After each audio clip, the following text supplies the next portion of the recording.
नाहमदुहु व नसल्ली अला रसूलिहिल करीम। जनाब मोहतरम अमीर जमीयत उलमा इस्लाम मौलाना फजलुर रहमान साहब, जनाब मोहतरम मियाँ शहबाज शरीफ साहब, जनाब मोहतरम राना सनाउल्लाह साहब, हमारे इंतहाई मोहतरम साथी उवैस नूरानी साहब,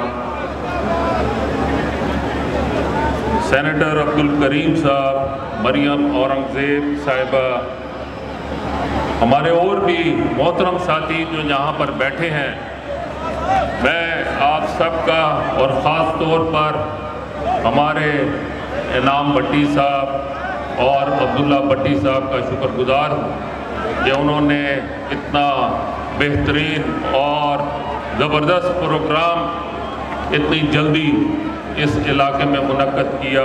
इस्तेहकाम पाकिस्तान और हकूक़ जनूबी पंजाब कॉन्फ्रेंस, इसके इनेकाद पर मैं इनाम भट्टी साहब और हमारे मुंतज़मीन सबको मुबारकबाद पेश करता हूँ। हमारी ख्वाहिश है कि इस मुल्क में इस्तेहकाम आए, और इस्तेहकाम किस तरह आएगा? जब हमारी मईशत मजबूत होगी और हमारी मईशत की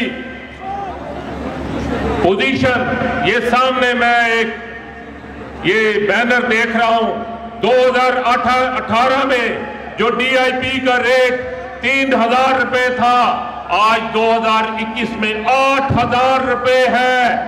ये है महंगाई, और इस महंगाई के हवाले से जो कहा गया था कि एक नया पाकिस्तान आ रहा है, ये नया पाकिस्तान है। ये नया पाकिस्तान है जिसमें लोग खुदकुशियां कर रहे हैं, लोग बेरोजगार हो रहे हैं। वो 1 करोड़ नौकरियां कहां गई? वो 50 लाख घर कहां गए? रियासत मदीना का नाम देकर उसके नाम पर आवाम को धोखा दिया जा रहा है। जनूबी पंजाब के हवाले से कहा जाता है कि इसको हुकूक दिए जाएंगे। कोई ऐसा वादा जो इसने पूरा किया हो, जनूबी पंजाब का वादा, ये कैसे जनूबी पंजाब को सूबा बनाएगा? मैं कहता हूं कि पाकिस्तान में सूबे बनने चाहिए, लोगों को रोजगार मिलना चाहिए, लोगों को उनका हक मिलना चाहिए।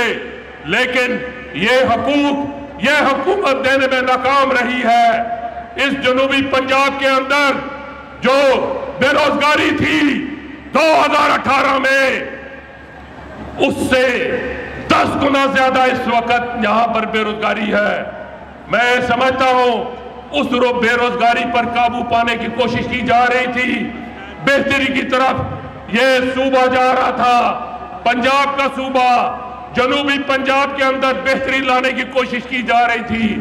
आज जनूबी पंजाब के अंदर ये खंडरात बना दिए गए, जहां पर जो लोगों के साथ इस वक्त मसाइल हैं, लोगों के घरों में खाना नहीं है, रोटी नहीं है, क्या ये हुकूक दिए गए हैं? मैं समझता हूं कि हमें सोचना होगा कि हम इस मुल्क को किस तरह मजबूती की तरफ ले जा सकते हैं। PDM की छतरी तले जो मंसूबा बनाया गया है, जो प्रोग्राम बनाया गया है, उसकी तकनीत पूरे पाकिस्तान में अवाम ने अपनी मौजूदगी की सूरत में दिया है। आज ये इंसानों का ठाठाए मारता हुआ समंदर इस चीज की गमाजी है कि उसने इस मौजूदा हुकूमत की पॉलिसियों से इनकार किया है। और मैं समझता हूं कि हमारे यहाँ के साथी जनाब जमाल अहमद लगारी, जनाब मोहतरम उवैस लगारी, इन लोगों की यहाँ पर जो लीडरशिप है और जो हमारे दूसरे साथियों की लीडरशिप है, उस लीडरशिप में ये इलाका तरक्की कर सकता है। मैं इस मौके से फायदा उठाते हुए अफगानिस्तान के अंदर जो इनकलाब आया, میں ان کو سلام پیش کرتا ہوں اور مجھے یقین ہے کہ افغانستان ضرور ترقی کرے گا، جس نے 52 ملکوں کو اپنی بندوقوں سے اور اپنے تھوڑے سے محدود وسائل سے ان 52 ملکوں کو شکست دی۔ اگر ہم خلوص کے ساتھ اس ملک کو آگے لے کر چلیں گے تو مجھے یقین ہے کہ پاکستان ترقی کرے گا۔ مولانا فضل الرحمان کی قیادت میں، میاں شہباز شریف صاحب کی قیادت میں یہ ملک ترقی کر سکتا ہے، اور ہم نئے الیکشن کا مطالبہ کرتے ہیں۔ وآخر دعوانا ان الحمدللہ رب العالمین۔